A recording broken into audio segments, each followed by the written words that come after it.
Hey everyone, तो friend कैसे हैं आप सभी। आशा है आप सभी अच्छे होंगे, मस्त होंगे, स्वस्थ होंगे और जोर शोर से आप सभी की पढ़ाई चल रही होगी। सो गाइस, हमने क्रिया शरीर में आहार टॉपिक स्टार्ट कर दिया था। लास्ट लेक्चर में हमने डिटेल में आहार विधि विधान देखा था। नाउ आज के इस लेक्चर में हम जो टॉपिक स्टार्ट करने जा रहे हैं वो है अष्ट आहार विधि विशेष आयतन। मोस्ट इंपॉर्टेंट टॉपिक है, इसको मैं स्टार लगा देता हूँ, इसको स्टार में लगा देता हूँ क्योंकि यहाँ से अक्सर 5 मार्क्स का है ना, अक्सर यहाँ से 5 मार्क्स का आपकी फाइनल यूनिवर्सिटी एग्जाम में क्वेश्चन पूछा जाता है। अगर आहार से क्वेश्चन आता है तो मोस्ट प्रोबेबिलिटी एक तो यहाँ से आ जाएगा आपका आहार विधि विशेष आयतन, और दूसरा जो मोस्ट इंपॉर्टेंट टॉपिक हो जाता है वो है आपका आहार परिणाम कर भाव। ठीक है, ये जो टॉपिक इंपॉर्टेंट है तो इसको आपको ध्यान से कर लेना है। करीबन ये 20 से 25 मिनट का लेक्चर होने वाला है, लेकिन 20 से 25 मिनट में आपका अष्ट आहार विधि विशेष आयतन का जो कॉन्सेप्ट है वो पूरा क्लियर हो जाएगा। ठीक है, तो चलिए टाइम को ज्यादा वेस्ट न करते हुए हम टॉपिक को स्टार्ट करते हैं। ठीक है, तो आचार्य चरक क्या बोलते हैं, आचार्य चरक क्या बोलते हैं कि आहार का मात्रा पूर्वक सेवन करने से ही कुछ नहीं होगा। साथ में जो हमने लास्ट लेक्चर में जो आहार विधि विधान यानी कि जो 10 नियम देखे थे हमने आहार को लेने के, उनका भी अगर आप पालन करते हैं, लेकिन अगर आप ये नहीं देखते हैं कि आप जो भोजन ले रहे हैं वो आपके शरीर के अनुकूल है या नहीं है, आपके प्रकृति के अनुकूल है या नहीं है, ऋतु के अनुकूल है या नहीं है ना, देश के अनुकूल है या नहीं है, ठीक है, कितनी मात्रा में ले रहे हैं, ठीक है। तो इन सारी बातों का जो विशेष बातें बताई गई है, अगर आप इनको अगर ध्यान में न रखते हुए अगर आप मात्रा पूर्वक भोजन भी लेते हैं, ठीक है, नियमों का पालन करते हुए आप भोजन भी लेते हैं, तब भी वो भोजन आपके लिए क्या होगा, लाभकारी नहीं होगा। तो यहाँ पर कुछ 8 विशेष बातें बताई गई है। आचार्य क्या बोलते हैं, आचार्य ये बोलते हैं कि यहाँ पर कुछ 8 विशेष बातें बताई गई है। ठीक है, तो आहार को नियम पूर्वक लेने के अलावा आपको यहाँ पर जो 8 विशेष बातें बताई गई है, इनका भी आपको क्या करना है, पालन करना है, तभी आपको क्या होगा, उस भोजन से लाभ मिलेगा। ठीक है, वरना अगर आप इन बातों का ध्यान नहीं देंगे तो आपको किसी न किसी प्रकार का क्या हो जाएगा, रोग हो जाएगा। जैसे कि आप सभी को पता है, अलग अलग लोगों की क्या होती है, अलग अलग प्रकृति होती है। तो अलग अलग लोगों के लिए क्या होगा, अलग अलग भोजन जो होगा वो क्या होगा, साथ में होगा। तो आपको प्रकृति का ध्यान रखना है। ठीक है, आप कौन सी प्रकृति वाले हैं, तो प्रकृति के अनुसार भी क्या हो जाता है, आपका जो आहार है वो क्या हो जाता है, चेंज हो जाता है। ठीक है, देश के अनुसार भी क्या होता है, आहार जो होता है चेंज हो जाता है। ऋतु के अनुसार भी आहार क्या हो जाता है, चेंज हो जाता है। ठीक है, भोजन को कैसे प्रिपेयर किया गया है, उसका प्रिपरेशन मेथड क्या है, ठीक है, किन द्रव्यों को मिलाकर आप भोजन को प्रिपेयर कर रहे हैं। तो ये कुछ विशेष बातें जिनको किसमें लिया गया है, अष्ट आहार विधि विशेष आयतन में लिया गया है। यानी कि यहाँ पर 8 विशेष आयतन बताए थे। तो आहार को आपको मात्रा पूर्वक तो लेना है, साथ में नियमों का पालन करते हुए तो लेना है, लेकिन साथ में यहाँ पर जो 8 बातें बताई गई है, इन 8 बातों का भी आपको क्या करना है, पालन करना है। ठीक है, तभी आपको उस भोजन से क्या होगा, लाभ होगा, और आपको किसी प्रकार का भी कोई रोग नहीं होगा। अगर आप इन नियमों का पालन नहीं करते तो आपको किसी न किसी प्रकार की रोग की उत्पत्ति हो सकती है। ठीक है, तो यहाँ पर 8 बातें कौन कौन सी बताई गई है, तो उसके लिए यहाँ पर आचार्य चरक ने एक श्लोक बताया। तो ये जो श्लोक है ये इंपॉर्टेंट श्लोक है। क्या बोले यहाँ पर, तत्र खलु विमान्य अष्ट आहार विधि विशेष आयतनानि, यानी कि यहाँ पर 8 विशेष आयतन होते हैं। कौन कौन से होते हैं, तो पहले यहाँ पर क्या बोला, पहले यहाँ पर बोला प्रकृति। ठीक है, पहले यहाँ पर क्या बोला, पहले यहाँ पर प्रकृति बोला। ठीक है, दूसरा यहाँ पर क्या बोला, दूसरा यहाँ पर करण बोला। तीसरा यहाँ पर क्या बोला, संयोग। चौथा यहाँ पर क्या बोला, राशि, है ना। पांचवा क्या बोला, पांचवा देश। छठा यहाँ पर क्या बोला, काल। सातवां यहाँ पर उपयोग संस्था, और आठवां यहाँ पर उपयोगम मानी भवंती। ठीक है, यानी कि उपभोक्ता। ठीक है, तो इस प्रकार से यहाँ पर 8 विशेष आयतन बताए गए। ठीक है, इन 8 विशेष आयतनों का भी आपको क्या करना है, पालन करना है, तभी आपको भोजन से लाभ मिलेगा। तो आप यहाँ पर देख सकते हैं, केवल उचित मात्रा में आहार का सेवन करने से ही हम उसका शुभ फल प्राप्त नहीं कर सकते। पूर्ण शुभ फल प्राप्त करने के लिए आपको क्या करना है, 8 आहार विधि विशेष आयतनों का भी ध्यान में रखना है। ठीक है, तभी आपको क्या होगा, उस भोजन से लाभ मिलेगा। ठीक है, तो क्या क्या बोले यहाँ पर, सबसे पहले प्रकृति। अब ये इंपॉर्टेंट है, यहीं पर रट लो, है ना, मैं लिखते जा रहा हूँ, याद करते हो मेरे साथ। ठीक है, तो पहले क्या पर बोले यहाँ पर, पहले यहाँ पर बोला प्रकृति। आप सभी को पता है अलग अलग लोगों की क्या होती है, अलग अलग प्रकृति होती है। ठीक है, प्रकृति के अनुसार भी क्या होता है, भोजन जो होता है वो क्या होता है, चेंज हो जाता है। प्रकृति के अनुसार क्या होता है, अलग अलग लोगों का क्या होता है, भोजन जो होता है उसका जो सात्म्यता होती है वो क्या होती है, अलग अलग हो जाती है। जैसे कि बात करते हैं, कोई व्यक्ति जो होता है वो क्या होता है, गुरु आहार को पचाने में असमर्थ होता है, लेकिन कोई व्यक्ति जो होते हैं वो क्या होते हैं, गुरु आहार को आसानी से पचा लेते हैं। ठीक है, तो पाचन शक्ति के अनुसार, प्रकृति के अनुसार भी आपको क्या करना है, भोजन को लेना है। ठीक है, दूसरा दूसरा यहाँ पर क्या बोला, दूसरा यहाँ पर करण। करण या इसी को संस्कार भी बोला गया, या इसी को संस्कार भी बोला गया। यानी कि आप जो भोजन ले रहे हैं उसका प्रिपरेशन मेथड क्या है, उसको किस प्रकार से तैयार किया गया है, ठीक है। तीसरा यहाँ पर क्या बोला, तीसरा यहाँ पर संयोग है ना, तीसरा यहाँ पर क्या बोला, संयोग, ठीक है। तो दो या दो से अधिक द्रव्यों को मिलाना ही, उसे हम क्या कहते हैं, संयोग बोलते हैं। तो कोई संयोग जो होता है आपके लिए हितकर होता है, और कोई संयोग जो होता है वो क्या होता है, अहितकर होता है, ठीक है। तो उसका भी आपको विशेष ध्यान रखना है कि कौन से दो द्रव्यों को मिलाएंगे तो आपके लिए हितकर होगा, और कौन से दो द्रव्यों को मिलाएंगे तो आपके लिए वो अहितकर होगा, ठीक है। तो संयोग का भी आपको ध्यान रखना है, ठीक है। चौथा चौथा यहाँ पर क्या बोला, चौथा यहाँ पर बोला राशि है, राशि यानी कि कितनी मात्रा में आप भोजन को ले रहे हैं, तो उसका भी आपको विशेष ध्यान रखना है। पांचवा यहाँ पर क्या बोला, पांचवा यहाँ पर देश है ना, देश के अनुसार भी क्या होता है, भोजन जो होता है वो क्या होता है, चेंज हो जाता है, अलग अलग स्थान पर अलग अलग आहार लेने का बताया गया है, ठीक है। छठा छठा यहाँ पर क्या बोला, छठा यहाँ पर क्या बोला, काल, ठीक है। काल, काल में क्या हो जाएगा, ऋतु के अनुसार क्या होता है, भोजन चेंज हो जाता है, ठीक है। रोग के अनुसार भी क्या होता है, भोजन चेंज हो जाता है। और सातवां सातवां जो हम लास्ट लेक्चर में जो आहार विधि विधान देखा था, ठीक है, तो उसका भी आपको ध्यान रखना है, ठीक है। उपयोग संस्था, जिसे हम क्या बोल सकते हैं, जिसे हम उपयोग संस्था बोलते हैं, उपयोग संस्था, तो इसका भी आपको क्या करना है, ध्यान रखना है। और आठवां आठवां यानी कि आहार को कौन सेवन कर रहा है, ठीक है, उपभोक्ता, है ना। तो आपके शरीर के अनुसार कौन सा भोजन आपके लिए अनुकूल है, तो उसका भी आपको विशेष ध्यान रखना है। इस प्रकार से आठवां क्या हो जाएगा आपका, आठवां उपभोक्ता ले लो आप, ठीक है, उपभोक्ता, ठीक है।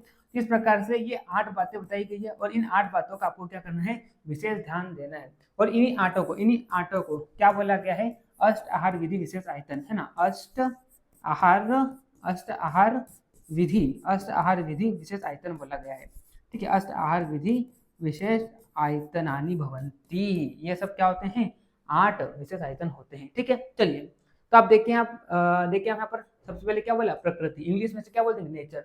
करण यानी कि मेथड ऑफ प्रिपरेशन क्या है, संयोग, कॉम्बिनेशन। राशि, कितनी क्वांटिटी में ले रहे हैं। देश यानी कि स्थान, ठीक है। टाइम, काल, ऋतु के अनुसार, रोग के अनुसार, ठीक है। उपयोग संस्था यानी कि रूल्स एंड रेगुलेशन, जो हमने लास्ट लेक्चर में जो देखे थे हमने 10 नियम, वही यहाँ पर आ जाएंगे। और उपभोक्ता यानी कि कंज्यूमर कौन है, ठीक है। तो इस प्रकार से ये आठ क्या बताए गए, 8 क्या बताए गए, विशेष आयतन बताए गए, ठीक। चलिए, अब यहाँ पर अलग अलग विशेष आयतनों को यहाँ पर समझाया गया है।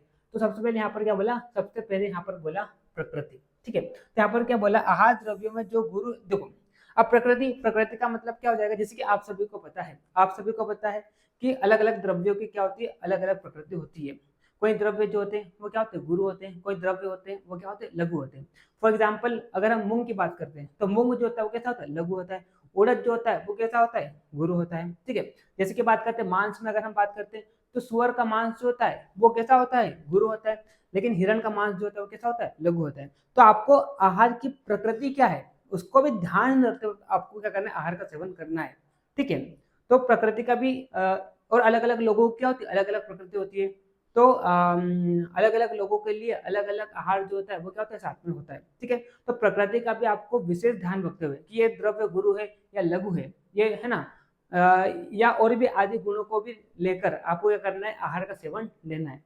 क्यों, क्योंकि कोई व्यक्ति जो होता है वो क्या होता है, गुरु आहार को पचाने में असमर्थ होता है।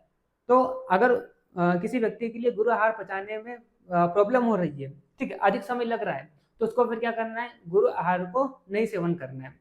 कोई कोई व्यक्ति जो होते हैं क्या होते हैं, गुरु आहार जो होते हैं वो आसानी से पचा लेते हैं, तो वो उसके लिए क्या हो जाएगा, मतलब गुरु गुण वाला आहार जो उसके लिए क्या हो जाएगा, साथ में हो जाएगा। लेकिन जो पचाने में असमर्थ है तो उसके लिए क्या हो जाएगा, गुरु गुण वाला आहार जो है वो क्या हो जाएगा, उसके लिए साथ में नहीं होगा, ठीक है।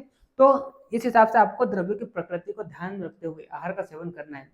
प्रकृति में आप द्रव्य की प्रकृति भी ले सकते हैं और अपनी खुद की प्रकृति भी ले सकते हैं, ठीक है। आपके प्रकृति के अनुकूल, आपके प्रकृति के अनुसार कौन सा द्रव्य आपके लिए अनुकूल होगा, तो आपकी प्रकृति और द्रव्य की प्रकृति, इन दोनों चीजों का ध्यान रखते हुए आपको क्या करना है, आहार का सेवन करना है, ठीक है। तो आप यहाँ देख सकते हैं, यहाँ पर आहार द्रव्यों में जो गुरु लघु आदि गुणों से युक्त होना, वह उनकी क्या होती है, स्वाभाविकता गुरु लघुता आदि प्रकृति होती है। जैसे कि बात करते हैं मूंग द्रव्य में कैसा होता है, मतलब मूंग जो होता है स्वभाव से कैसा होता है, लघु होता है।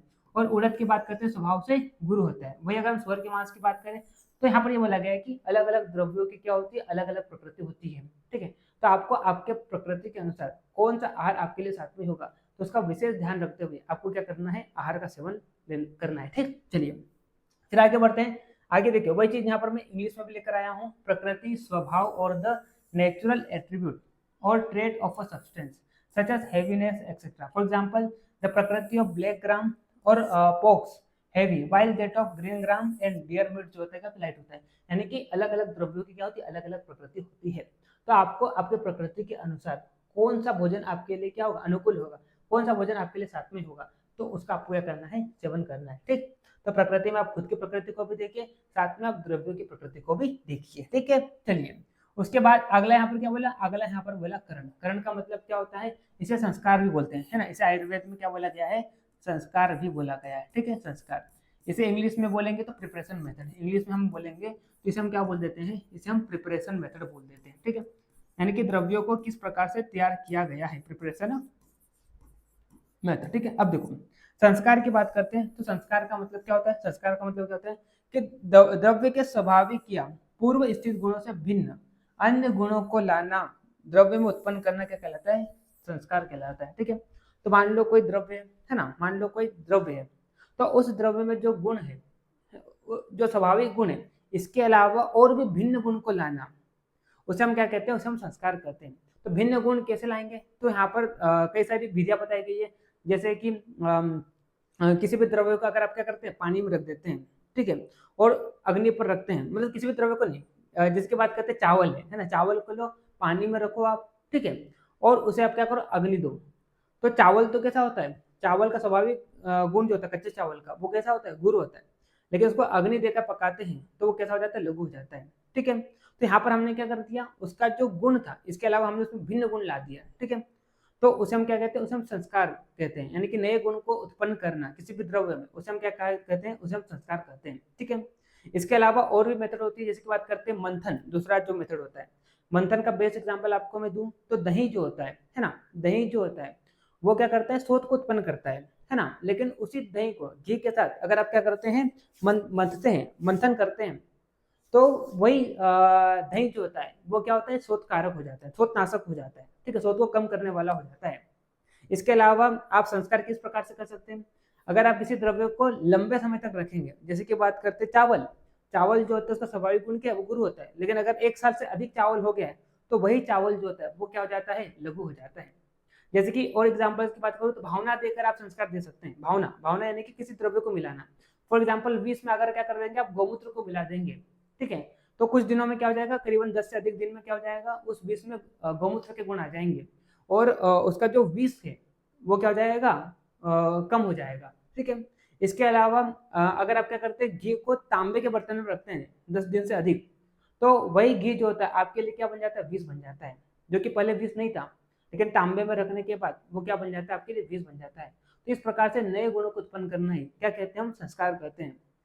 उत्पन्न करने की कई सारी विधियां बताई गई है, जल में रखकर, लंबे समय में रखकर, ठीक है, मंथन करके, भावना देके, ठीक है, इस प्रकार से यहाँ पर क्या कर सकते हैं आप, करण यानी कि संस्कार यानी कि नए गुणों को उत्पन्न कर सकते हैं। ठीक है, तो आप देख सकते हैं यहाँ पर द्रव्यों के स्वाभाविक या पूर्व स्थित गुणों से भिन्न अन्य गुणों को लाना है, वो क्या कहलाता है, संस्कार कहलाता है। जैसे कि बात करते हैं साफ करके भी आप ला सकते हो, ठीक है, छील कर साफ करने का बेस्ट एग्जांपल क्या हो जाएगा, मान लो कोई विष है उसका आप साफ कर दो तो उसका विष जो है वो क्या हो जाएगा, कम हो जाएगा। छिल कर आप कर सकते हैं ना, अग्नि में पकाकर, अग्नि में पकाकर मैंने आपको बेस्ट एग्जांपल्स का दिया।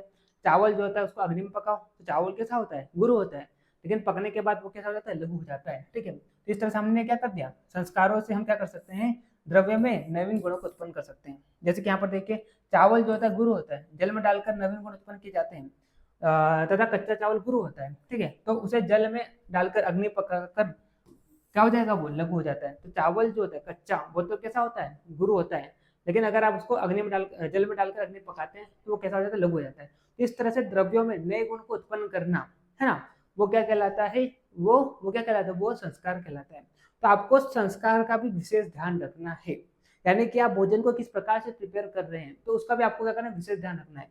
क्यों, क्योंकि ये जो प्रिपरेशन मेथड है वो क्या करती है, द्रव्य के गुणों में इफेक्ट डालती है, जैसे कि हमने यहाँ पर देखा। ठीक है, चलिए उसके बाद हम बात करते हैं, आगे देखते हैं करण, है ना। चलो वही चीज यहाँ पर इंग्लिश में लिखी हुई है। ठीक, तो जो यूट्यूब पर लेक्चर देख रहा है वो क्या कर लीजिए, इसका स्क्रीनशॉट ले लीजिए, मैं थोड़ा हट जाता हूँ। ठीक, चलिए अब हम बात करते हैं आगे हम बात करते हैं। ठीक है, अब संयोग का मतलब क्या होता है, कॉम्बिनेशन ऑफ 2 और मोर ड्रग्स। ठीक है, दो या दो से अधिक द्रव्यों का कंबाइन करना ही क्या कहलाता है, संयोग कहलाता है। ठीक है, दो या दो से अधिक द्रव्यों को एक साथ मिलाने को हम क्या कहते हैं, संयोग कहते हैं। संयोग से क्या होगा, संयोग से क्या होगा, संयोग से ये होगा कि मान लो ये पहला द्रव्य है और मान लो ये दूसरा द्रव्य है।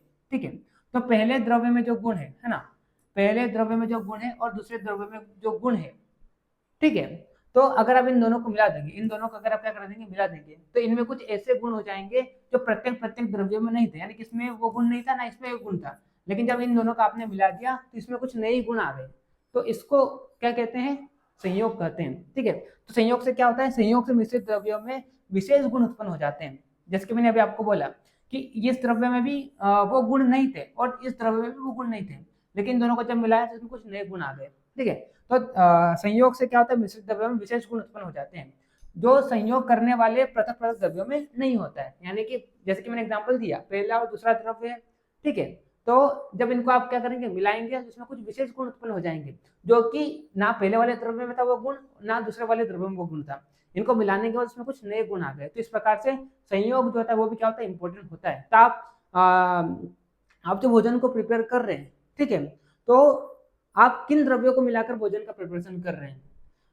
कोई कोई संयोग जो होता है वो क्या होता है, लाभकारी होता है, और कोई कोई संयोग जो होता है वो कैसा होता है, अहितकर होता है। जैसे कि फॉर एग्जाम्पल अगर हम एग्जाम्पल ले घी का, है ना, घी का और क्या हो जाएगा, मधु का। ठीक है, तो अगर आप घी और मधु जो है इन दोनों का अलग अलग सेवन करते हैं, है ना, मतलब मिलाकर नहीं खाते हैं, या तो आप पहले घी खा लो बाद में मधु खा लो, तब भी उसका इफेक्ट नहीं पड़ेगा। लेकिन जब आप इसको मिलाकर खा लोगे, है ना, यानी कि घी और मधु दोनों को मिक्स करके खा लोगे, तो यही जो संयोग है, यही कॉम्बिनेशन है, आपके लिए क्या हो जाएगा, विष का काम करेगा। क्या करेगा, विष का काम करेगा। ठीक है, घी तो विष नहीं था, ना मधु विष था, है ना, लेकिन जब आपने इसको मिला दिया तो ये आपके लिए क्या हो जाएगा, विष का काम करेगा। ठीक है, फॉर एग्जाम्पल एक और आप इसका एग्जाम्पल लो, जैसे कि बात करते हैं मछली, है ना, जैसे कि बात करते हैं मछली, है ना, जैसे कि बात करते हैं मछली, और दूसरा अगर हम बात करते हैं यहाँ पर दूध ले लो, आप दूध ले लो। ठीक है, तो मछली और दूध जो होता है ना, मछली आप खाते हैं, तो मछली जो होता है ये तो कुष्ठ की बीमारी नहीं करता है ना, स्किन डिसीज नहीं करता है, और दूध जो पीते हैं आप तो ये भी नहीं करता है। यानी कि जब अलग अलग इनका सेवन करेंगे तो आपको कुष्ठ रोग नहीं होगा। कुष्ठ रोग यानी कि आप देखना, जो लोग मछली और मछली के साथ ही एकदम तुरंत, मतलब मछली के संयोग में ही आप करते हैं, दूध को पी लेते हैं, तो सफेद सफेद दाग हो जाते हैं, चट्टे पड़ जाते हैं, जिसको निमाड़ी में कोड़ई बोलते हैं, हमारे तो कोड़ई बोलते हैं, कोड़ई। तो इस प्रकार से मछली और दूध जो होता है ना, इसको अगर आप अलग अलग इसका सेवन करेंगे तो आपको कुष्ठ रोग नहीं होगा। लेकिन जब इसका एक साथ, इनको मिलाकर अगर आप खाएंगे, एक साथ अगर आप खाएंगे, तो यही जो संयोग है आपके लिए क्या हो जाएगा, अहितकर हो जाएगा, और ये क्या करेगा, कुष्ठ रोग को पैदा करेगा। तो इस तरह से दो द्रव्यों को क्या करना, दो द्रव्यों का मिलाना ही क्या कहलाता है, संयोग कहलाता है। और संयोग से क्या होते हैं, उन दो द्रव्यों को मिलाने के बाद कुछ नए गुण उत्पन्न हो जाते हैं जो कि प्रत्येक द्रव्यों में नहीं थे। जैसे कि बात करते हैं घी और मधु ना, घी की बात करें तो घी अलग से विष नहीं था, मधु भी विष नहीं था, लेकिन दोनों को जब आपने मिला दिया तो वो क्या हो गया, विष का काम करने लग गया। ठीक है, तो इस तरह से यहाँ पर कई उदाहरण दिए गए, जो मैंने आपको बताया वही यहाँ पर बताया गया है। ठीक है, चलिए अब हम आगे बढ़ते हैं तो आपका क्या होगा, संयोग है। ठीक है, तो आपको ये भी ध्यान रखना है कि किन द्रव्यों को मिलाकर आहार तैयार किया गया है। ठीक है, क्योंकि कोई संयोग जो होता है वो आपके लिए हितकर होता है और कोई संयोग जो होता है आपके लिए अहितकर होता है। ठीक है, तो इसका भी आपको विशेष ध्यान रखना है। ठीक, उसके बाद राशि, है ना, राशि यानी कि कितनी क्वांटिटी में आप भोजन को ले रहे हैं, कितनी क्वांटिटी में आप भोजन को ले रहे हैं। ठीक है, राशि को दो तरीके से बताया गया है, एक तो क्या हो जाएगा,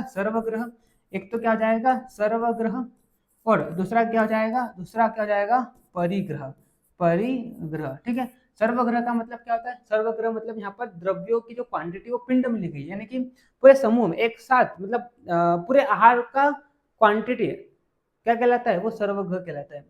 और अलग अलग द्रव्यों की क्वांटिटी ये क्या कहलाएगा, आपका परिग्रह कहलाएगा। ठीक है, इसका मैं बेस्ट एग्जांपल दूं, जैसे कि मान लो आप कोई आहार ले रहे हैं, ठीक है, तो कार्बोहाइड्रेट उसमें होगा, फैट उसमें होगा, प्रोटीन उसमें होगा, तो कार्बोहाइड्रेट, प्रोटीन, फैट, इन सबकी क्वांटिटी एक साथ लेना वो क्या कहलाएगा, सर्वग्रह कहलाएगा।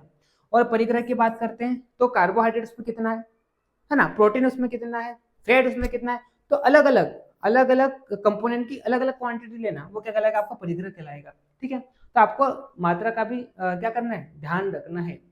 जैसे कि बात करते हैं, अगर आप मान लो आधा किलो आप क्या खा लो, चावल खा लो, ठीक है। तो आधा किलो खाने के बाद भी, आधा किलो खाने के बाद वो आप, अब चावल तो कैसा होता है, लघु होता है, ठीक है। पकने के बाद चावल कैसा होता है, लघु होता है। तो आधा किलो चावल भी खा लेंगे तब भी आपको क्या हो जाएगी, जल्दी भूख लग जाएगी, है ना। ऐसा आप देखा होगा ना कि अरे भाई तू तो आधा किलो चावल खा के, लेकिन तब भी तो कुछ जल्दी भूख कैसे लगेगी।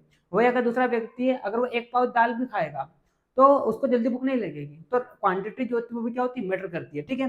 तो आपको राशि का भी ध्यान रखना है। तो मात्रा और अमात्रा का निश्चय करने के लिए, मात्रा अमात्रा का निश्चय किया है ना, निश्चय करने के लिए यहाँ पर दो तरीके बताए गए, एक तो सर्वग्र राशि और परिग्रह राशि। सभी द्रव्यों का एक पिंड में प्रमाण लेना क्या कहलाता है, पिंड में यानी कि समूह में क्या करना, राशि को लेना सर्वग्रह कहलाता है, ठीक है। और आहार द्रव्यों की एक एक करके प्रमाण ग्रहण करना, ये क्या कहलाता है, आपका परिग्रह कहलाता है, ठीक है। तो मात्रा जो होता है, द्रव्यों की क्वांटिटी, मतलब कितनी मात्रा में आप आहार ले रहे हैं, तो वो भी क्या करता है, विशेष रोल प्ले करता है, ठीक है। चलिए उसके बाद हम बात करते हैं अगला। अगला यहाँ पर क्या होता है, अगला यहाँ पर देश, ठीक है। तो देश के अनुसार, देश के अनुसार, देश मतलब स्थान, देश को आप यहाँ पर क्या समझ सकते हैं, स्थान, ठीक है। तो देश के अनुसार भी क्या होता है, आहार जो होता है क्या होता है, चेंज हो जाता है। क्यों, जैसे कि बात करते हैं फॉर एग्जाम्पल, जो अनुप देश के है ना, जो क्या होते हैं, अनुप देश के प्राणी होते हैं, अनुप देश के प्राणी होते हैं। तो अनुप देश के प्राणियों का मांस जो होता है वो कैसा होता है, अनुप देश के प्राणियों का मांस गुरु होता है, ठीक है। वही अगर मैं जांगल देश के प्राणियों की बात करूँ, है ना, जांगल देश के प्राणियों के मांस की बात करता हूँ, जांगल देश के प्राणियों के मांस की बात करता हूँ, जांगल देश के प्राणियों का मांस जो होता है कैसा होता है, लघु होता है, ठीक है। तो देखिए यहाँ पर देश के अनुसार, देश के अनुसार यहाँ पर क्या होता है, गुण जो होते हैं क्या होते हैं, चेंज हो जाते हैं, ठीक है। अलग अलग देश में देश के अनुसार क्या होती है, द्रव्य की उत्पत्ति होती है। फॉर एग्जाम्पल जिसकी बात करते हैं राजस्थान की, अगर आप बात कर लो, तो राजस्थान में जो द्रव्य उत्पन्न होते हैं, ठीक है, राजस्थान में जो द्रव्य उत्पन्न होते हैं, तो उनका गुण जो होता है कैसा होता है, वो कैसे होते हैं, रुक्ष होते हैं, वो कैसे होते हैं, रुक्ष होते हैं, और कैसे होते हैं, वो लघु होते हैं, ठीक है। वही अगर हम हिमालय की बात करते हैं, हिमालय की बात करते हैं, तो हिमालय में जो द्रव्य उत्पन्न होते हैं वो कैसे होते हैं, गुरु होते हैं, उनका स्वाभाविक गुण क्या होता है, गुरु होता है, ठीक है। तो स्थान के अनुसार, स्थान के अनुसार, स्थान से यानी कि जो देश है, इससे आप ये भी ले सकते हैं कि वहां पर द्रव्यों की जो उत्पत्ति हुई है तो उनमें कौन सा गुण है। तो स्थान के अनुसार भी क्या हो जाता है, द्रव्यों के गुण जो होते क्या होते हैं, चेंज हो जाते हैं। तो आप जो आहार ले रहे हैं तो आपको स्थान का भी क्या करना है, विशेष ध्यान रखना है कि किस स्थान में आप रह रहे हैं, ठीक है। आप किस स्थान में रह रहे हैं और उस स्थान की प्रकृति क्या है, ठीक है, उस स्थान का गुण क्या है, तो उसका भी आपको ध्यान रखना है। देश का तात्पर्य किससे लिया गया, स्थान से लिया गया। स्थान विशेष की जलवायु आदि का प्रभाव वहां पर उत्पन्न द्रव्य पर पड़ता है, ठीक है। तो जो भी स्थान है तो उसका जो भी वायुमंडल है ना, उसका जो भी वातावरण है, तो उसका प्रभाव जो होता है वहां पर उत्पन्न द्रव्य जो होते हैं उस पर भी पड़ता है। जैसे कि मैंने आपको एग्जांपल दिया कि राजस्थान में जो द्रव्य होते हैं वो कैसे होते हैं, रुक्ष होते हैं और लघु होते हैं। वह अगर मैं हिमालय की बात करता हूँ कैसे होते हैं, गुरु होते हैं। तो स्थान का जो वायुमंडल है, वहाँ का जो वातावरण है, तो उसका जो होता है द्रव्यों, वहां पर जो उत्पन्न द्रव्य जो होते हैं उस पर भी प्रभाव पड़ता है, ठीक है। जिसकी बात करते हैं हिमालय में उत्पन्न द्रव्य गुरु होते हैं, राजस्थान में उत्पन्न द्रव्य लघु होते हैं।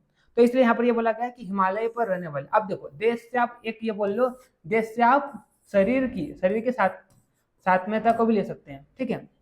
जैसे कि बात करते हैं यहाँ पर बोला कि हिमालय पर रहने वाले व्यक्तियों को उष्ण तथा रुक्ष भोजन करना चाहिए, है ना, और राजस्थान में रहने वाले व्यक्तियों को शीत और स्निग्ध भोजन करना चाहिए, ठीक है। तो देश के अनुसार भी क्या होता है, आहार जो होता है क्या होता है, चेंज हो जाता है, ठीक है। और वो किस पर डिपेंड करता है कि वहां पर द्रव्य की गुण क्या क्या है, ठीक है। चलिए उसके बाद हम बात करते हैं, ये हो गया आपका देश का, है ना। उसके बाद हम बात करते हैं काल, है ना, काल की बात करते हैं। काल मतलब टाइम, ठीक है। दो प्रकार से लिया गया है काल को, एक तो नित्यक और दूसरा क्या हो जाएगा, अवस्थिक काल, ठीक है। नित्यक की बात करते हैं तो नित्यक जो होता है क्या करते हैं, ऋतु की अपेक्षा रखता है। तो आपको ऋतु के अनुसार भी क्या करना है, भोजन का सेवन करना है, ठीक है। जैसे कि बात करते हैं शरद ऋतु में क्या होता है, पित्त का प्रकोप होता है। तो शरद ऋतु में आपको उन आहार का सेवन नहीं करना है जो पित्त को क्या करेगा, प्रकोपित कर देगा, क्योंकि ऑलरेडी वहां पर पित्त क्या हो रहा है, पित्त का प्रकोप है, ठीक है। तो इस तरह से नित्यक जो होता है क्या करता है, ऋतु की अपेक्षा रखता है। वह अगर हम बात करते हैं अवस्थिक काल की बात करते हैं तो ये क्या करता है, रोग की अपेक्षा करता है ना। अलग अलग रोग में एक द्रव्य जो होता है वो क्या होता है, हितकर होता है, और वही द्रव्य जो होता है किसी दूसरे रोग में क्या होता है, अहितकर होता है। जैसे कि बात करते हैं नव ज्वर में दूध जो होता है वो हानिकारक है, लेकिन जीर्ण ज्वर में वही क्या होता है, लाभकर हो जाता है, ठीक है। तो आपको रोग, आपको किस प्रकार का रोग है उसका भी ध्यान रखना है, और कौन सी ऋतु है तो उसका भी ध्यान रखते हुए आपको क्या करना है, आहार का सेवन करना है, ठीक। चलिए उसके बाद आगे यहाँ पर बताया गया, आगे यहाँ पर अब ये इंग्लिश में लिया गया वही चीज है ना। आगे यहाँ पर बोला उपयोग संस्था, उपयोग संस्था जो है इसमें क्या बताया गया, आहार विधि विधान, यानी कि जो हमने लास्ट लेक्चर में जो डिटेल में जो हमने क्या देखे थे, आहार लेने के नियम देखे थे, तो आहार विधि विधान जो है इसको ही क्या बोला गया, उपयोग संस्था बोला गया है। ठीक है, और ये क्या करता है, मात्रा की अपेक्षा रखता है। ठीक है, चलिए, यानी कि जो आपने जो सॉरी ये क्या करता है, ये बचे हुए आहारों की अपेक्षा रखता है, यानी कि आपने जो लास्ट टाइम पे जो खाना खाया है वो पच जाए, उसके बाद आपको करना है अगला आहार लेना है, या तो आपने जो नियम देखे थे उसी को आप क्या बोल सकते हैं, उपयोग संस्था बोल सकते हैं। ठीक है, चलिए उसके बाद आगे हम बात करते हैं उपयोक्ता। उपयोक्ता यानी कि कंज्यूमर, यानी कि कौन उस आहार को ले रहा है, उपभोग कौन कर रहा है, आहार का जो उपभोग करता है उसे हम क्या कहते हैं, उपयोक्ता कहते हैं। कभी कभी लगातार आहार का सेवन करने से आहार जो होता है क्या होता है, साथ में हो जाता है। ठीक है, तो यहाँ पर क्या बोला गया, यहाँ पर क्या बोला गया कि आहार को जो व्यक्ति लेता है ना, उसे क्या कहते हैं, उसे हम उपभोक्ता कहते हैं। ठीक है, तो कौन सा आहार आपके लिए अनुकूल है, आपके शरीर के लिए कौन सा आहार अनुकूल है, ठीक है, तो उसका भी आपको ध्यान रखते हुए क्या करना है, आहार को लेना है। ठीक है, और यहाँ पर अगली लाइन ये बोली कि आहार का सेवन कभी कभी क्या, आहार का सेवन लगातार आप सेवन करते हैं किसी आहार का, तो वो आपके शरीर के साथ में हो जाता है। जैसे कि बात करते हैं किसी किसी लोगों को जो कटु आहार होता है, यानी कि जो तीखा आहार होता है, वो क्या होता है, साथ में हो जाता है, क्योंकि वो लगातार लगातार तीखा खाता है। ठीक है, तो वो तीखापन जो होता है उसके लिए साथ में हो जाता है, लेकिन किसी किसी व्यक्ति के लिए थोड़ा सा भी तीखा खाएगा तो मुंह में छाले हो जाएंगे, ये सब हो जाएंगे। तो जो व्यक्ति किसी एक द्रव्य का शुरुआत में तो वो सात्मता नहीं रहेगी, लेकिन लगातार उसका सेवन करेगा तो वो द्रव्य उसके लिए क्या हो जाएगा, अनुकूल हो जाएगा। तो इसका भी ध्यान में आपको रखना है, यानी कि उपभोक्ता कौन है। ठीक है, किसी किसी व्यक्ति के लिए कोई द्रव्य क्या हो जाता है, साथ में ही हो जाता है, किसी किसी व्यक्ति के लिए नहीं होता है। तो इसका भी विशेष ध्यान रखते हुए आपको क्या करना है, आहार का सेवन करना है। तो इस प्रकार से 8 विशेष बातें बताई गई है जिनका आपको पालन करना है। ठीक है, अगर आप इनका पालन करेंगे तो आप जो आहार ले रहे हैं उसका आपको लाभ मिलेगा। ठीक है, तो मोस्ट इंपॉर्टेंट टॉपिक था जो कि मैंने आपको पूरा कवर करा दिया है। ठीक है, एट दैट आपको मैं थैंक यू बोलना चाहूंगा मेरा पूरा लेक्चर देखने के लिए। ठीक है, चलिए तो मिलते हैं नेक्स्ट लेक्चर में, तब तक के लिए okay bye, see you again.